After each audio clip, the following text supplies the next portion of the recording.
Is this you? You went to bed with a guilty conscience for the 5th day in a row. You know why, but you just don't want to acknowledge it, even if your mind screams at you whenever you close your eyes for what you promised you'd do today. Yet, you still haven't had the time, even though you could have forgotten that trip to Starbucks to sit down and do something. You tell yourself, that's what I'm going to do first thing tomorrow morning. This thought is enough to calm the monster of guilt in the back of your mind, and you're able to rest for a while. But your mind doesn't rest long, giving you a nightmare in which the monster of guilt awakens and shows you the consequences of failing to complete your work on time. You said you would. You said sometime today, but you chose Starbucks instead, so you are now suffering the consequences of your actions. The world around you slipped away because you couldn't resist that cup of coffee. You wake up from your guilt-ridden dreams, feeling a renewed sense of purpose as you tell yourself that today is the day. Today is the day when you finish your work. You've put it off for far too long.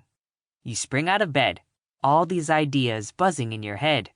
You prepare yourself, rushing through your morning routine, as an idea after idea of execution runs in your mind.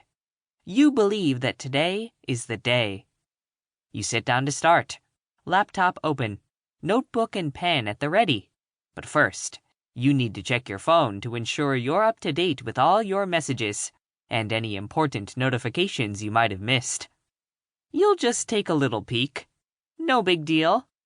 You open your phone to discover that you missed numerous messages while asleep, a whole group chat about the possible reunion of One Direction, and that your dear friend Cheryl has tagged you in numerous memes that are so you.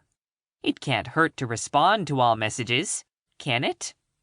1 minute becomes 2, 2 become 3, and 3 turns into an hour.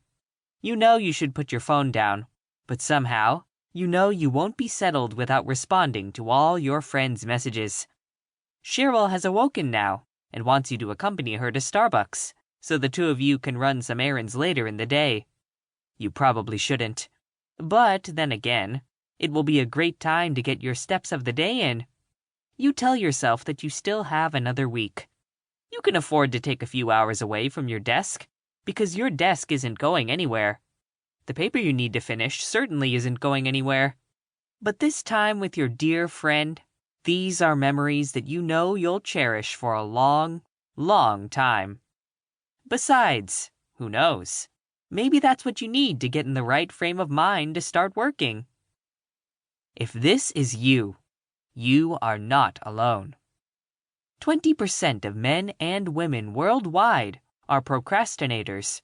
That is a cumulative total of over 1 billion people who all take longer than they should to make a decision or take action about anything, important or otherwise.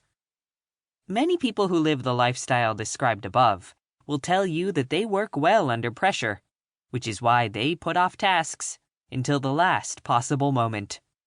While that might be true for some, it's not always the same for everyone, as in reality. Working under pressure has no benefits other than increased stress and anxiety levels, and more often than not, delivering half-baked results because of the rush to get something done in those short seconds you have to accomplish it. Postponing a decision or action is procrastination, even when you know it's paramount that you make it.